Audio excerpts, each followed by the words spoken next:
Hello and welcome to your video on the First World War. We're going to look at the causes today. We're going to do 3 videos all together looking at Unit 1, 2 and 3, the causes, what happened in the middle of the war, some of the key battles and how it became a stalemate, and then finally why Germany lost that war. But to start off with, we are going to look at the causes.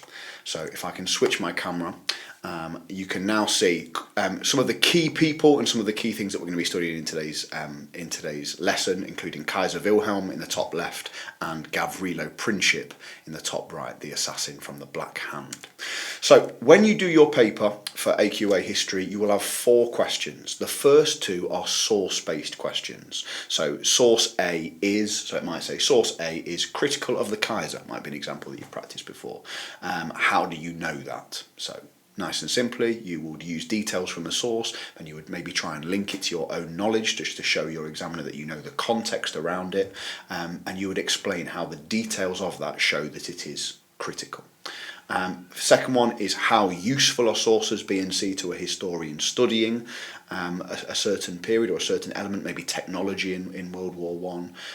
So you would be looking at those 2 and maybe saying what is useful about both and what do we learn from looking at those sources. Your third one is write an account. At the end we'll talk about how you can write those. There's 2 different approaches, whether you do it as a history story or whether you do it very simply as 2 sort of peel paragraph, point, evidence, explain and then link back. And then finally you've got your big essay question. Something, so an example of German aggression was the main cause of World War One. How far do you agree? And you've got to come up with different factors to compare it with. But let's get into our actual learning today. As always, this is a snapshot of the unit. It cannot replace all of your lessons. It cannot replace your additional revision with flashcards or with revision guides, but it is something there as a whistle-stop tour of the unit to get you make you feel as prepared as possible for your exam. So when we talk about the First World War, we talk about the main causes, and that is an acronym of the long-term causes that are sort of swirling around at the start of the 20th century that will lead to the First World War. So MAIN stands for militarism, alliances, imperialism and nationalism. Militarism is the desire to build up your army and your navy, and Kaiser Wilhelm II, the leader of Germany, is a keen militarist. He is jealous of his family members, and that is one of the oddest things about World War One, is that some of the main protagonists, some of the main people involved are all cousins. They all have the same grandma in Queen Victoria. So Kaiser Wilhelm II, King George of England and Tsar Nicholas of Russia, they are all related and they are all competing. And if we have that idea in our head of like almost a family rivalry, then it helps us to understand some of their actions that take place. So he is desperate to build up his army and navy to prove that he can compete with the army of France and Russia and the navy of Britain, particularly the navy, because he is somebody who wants to expand his horizons and expand Germany's horizons, which links in with our next one of imperialism. So for the naval race, he's building up these dreadnoughts, these huge battleships over the course of the sort of 10-15 years before World War One. So by the time World War One starts, Britain has 29 dreadnoughts compared with Germany's 17. And part of that is because Britain has this rule called the 2-power standard, where it always makes sure that it has more battleships, a stronger navy than its next 2 rivals put together. Skipping forward to alliances, that is agreements between countries, and we'll see as this lesson goes on about how that will cause World War One to become such a huge conflict. So the 2 main alliances that we'll look at are the Triple Alliance, which is Germany, Austria, Hungary and Italy, signed in 1882, and the Triple Entente of Britain, France and Russia. Now each of those countries has a different reason for joining up with an alliance, but for the Entente, France and Russia had already signed their own agreements, and Britain and France had already signed theirs in 1904, the Entente Cordiale. But their biggest concern is Germany's growing power. They see Germany putting huge amounts of money into its military, into its army and its navy, and they need to respond to that. For Austria-Hungary, as we'll see later, they're worried about keeping their army together, their empire together, pardon. They're worried that they are going to, that the Slavic nations that make up their country are going to look for independence or are going to try and join another empire. So they feel like being part of an alliance is going to help them. And Italy, they are at this point quite a small military country. They're not particularly powerful, and they are looking to expand their empire. That links us in nicely with the I, which is imperialism. Imperialism is the desire to build up your empire. Britain at this point owns nearly a third of the world as part of its British Empire, and Kaiser is jealous of his cousin. So he has this Weltpolitik, his world policy, is trying to build up an empire that will rival Britain's. And then finally, nationalism. Now, nationalism is a really key cause of the First World War. For me, it's possibly the biggest. And there are two ways of looking at nationalism. One of them is just the belief that your country is the best, and there is no doubt that Kaiser was a nationalist. You could argue, when you get to your main essay, one of the things you might want to argue is that the reason why he does his things like building up his military and building up his empire is because of his belief that Germany is the best, and he's desperate to prove it. But the other form of nationalism you can have is when you believe that your people should have their own country. And that is going to become a really key reason as time goes on, because the Slavs in the Balkan region of Europe, they believe that they should not be part of Austria-Hungary, not be part of different empires, but they should have their own countries. They will eventually achieve that, and it will become Yugoslavia after the First World War. But that is a key reason for the assassination of Archduke Franz Ferdinand, that Slavic nationalism, that desperation to be free and have your own country. So there are, as well as those main long-term causes, we've got a series of crises that sort of inch Europe and the world close to war in 1914. So the first one is the first Moroccan crisis. Morocco is in northern Africa. And in 1905, Kaiser Wilhelm II, he's desperate to build up his empire as part of his Weltpolitik. So he rides into Morocco on a white horse, a very strange move from the Kaiser, and he gives a speech supporting Moroccan independence. Now, most historians don't believe that Kaiser really cared about Moroccan independence, about them being separate. It was just a way to keep France away from Morocco, because he could potentially then take over and build his influence in Morocco and North Africa. So having made this speech and having upset France particularly, at the Algeciras conference in Spain, Germany were forced to back down, and France were given sort of an overseeing role of Morocco, and this made the Kaiser absolutely furious. Exactly what he didn't want to happen had happened. He's starting to build up his anger and his resentment against those Triple Entente countries. Then we have the Bosnian crisis, sometimes called the Balkan crisis of 1908. Austria-Hungary annexes Bosnia. They notice that the Ottoman Empire is weakening, so they annex, which means illegally take control of Bosnia. Now Serbia, Bosnia's neighbours, are absolutely furious at this point, because they want to join up with Bosnia to create this Slavic super-state which will eventually become Yugoslavia. So Serbia turns to Russia. Russia sees itself as the protector of the Slavic people, to ask for help. But Austria-Hungary also have a huge ally in Germany. And at this point, Russia decides that it can't quite justify going to war over the annexation of Bosnia. So Germany forces Russia and Serbia to back down, but Russia says they're never going to back down again.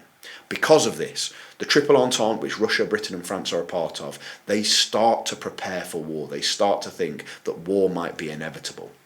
And Italy, the third member of the Triple Alliance, they start to really doubt whether they've joined the right group there. They start to disagree with the actions of Austria and Germany.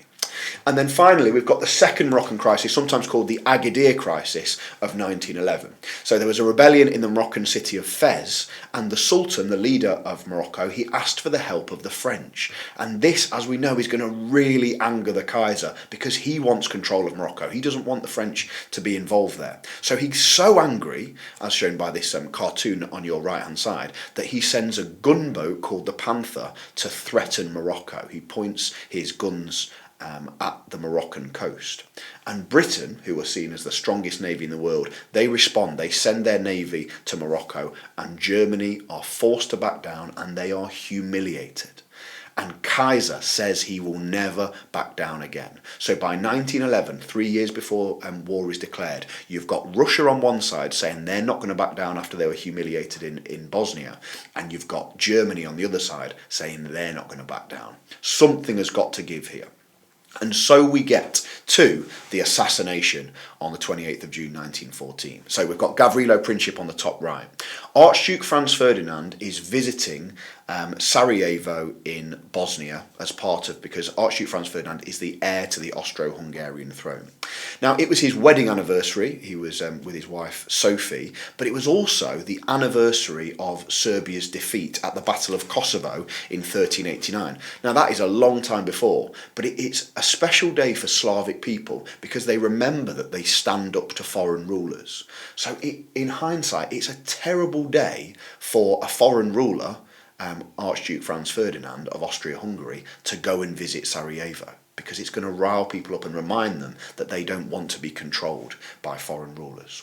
So there is an unsuccessful first assassination attempt from a man called Kobrinovic, but then the 19-year-old Gavrilo Princip of the Serbian nationalist group, the Black Hand, fortuitously just happens to be there when he'd given up on his attempt. The car stops just in front of him, and Gavrilo Princip takes out his gun, fires 2 shots, and kills the Archduke and Duchess Sophie.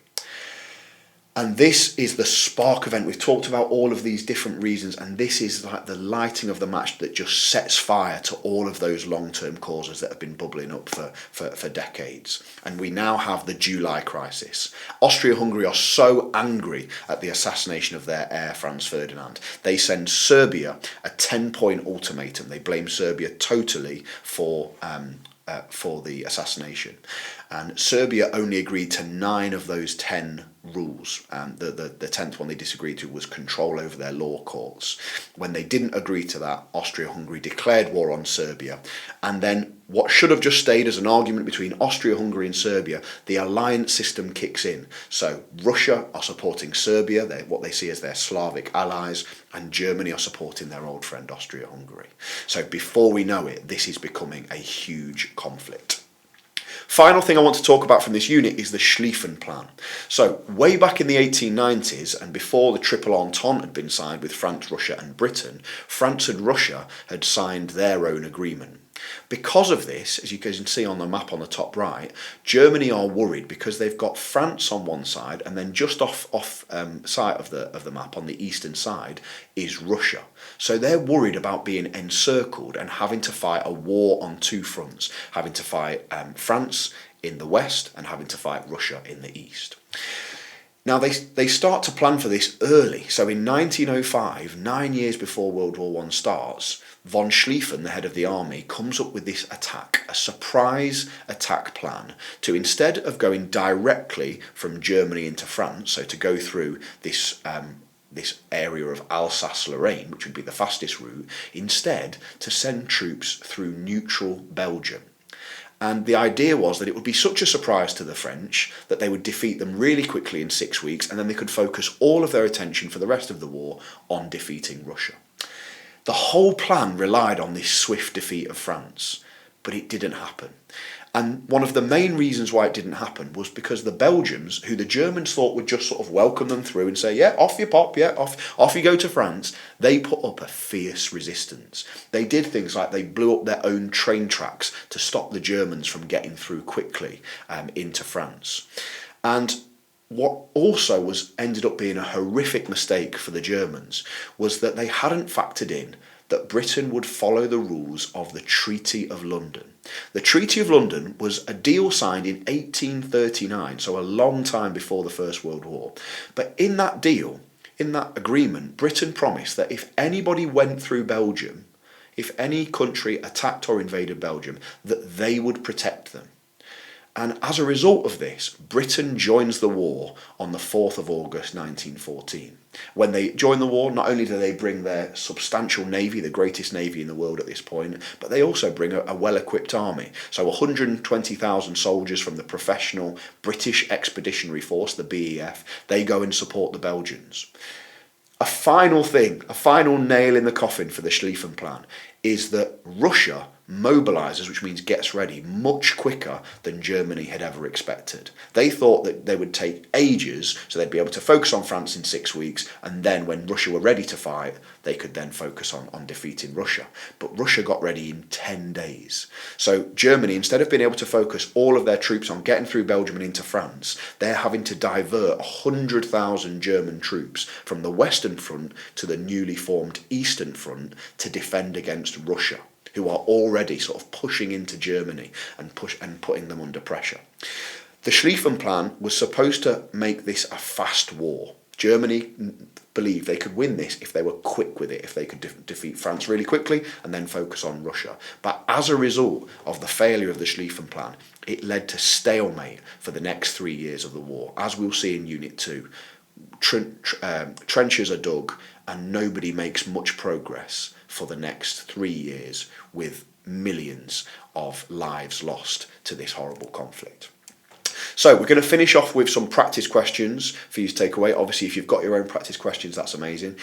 Because of licensing rules, it can sometimes be hard to do source questions on YouTube, so we're going to practice 2 of these. We might do some of those later, but these are the ones I want you to practice. Question 3 is write an account of how the assassination of Archduke Franz Ferdinand led to war. Now, as we said at the start, there's 2 ways of doing this. It's an 8-mark question, so you need at least 2 paragraphs. You need 2 paragraphs. Don't waste extra time doing more than that. You could, and I think this is quite a nice way of doing it, replace the words write an account of in your exam and just write explain how the assassination of Archduke Franz Ferdinand led to war. If you do that, it can just be 2 peel paragraphs about 2 different reasons why it caused all-out war.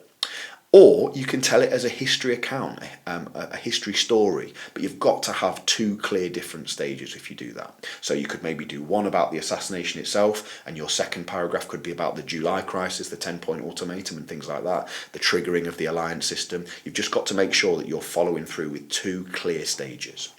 And then the other one I want you to practice is the big one, is your 16 marker. It's got 60 marks as well as 4 for SPAG.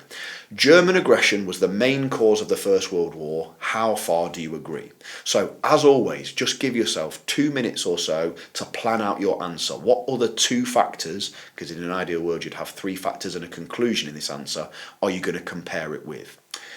You have to do a paragraph about what's in the question. So you're going to need to talk German aggression, think about the Kaiser's militarism, think about him building up his dreadnoughts and his navy, think about his Weltpolitik. You could even mention stuff about Morocco in there.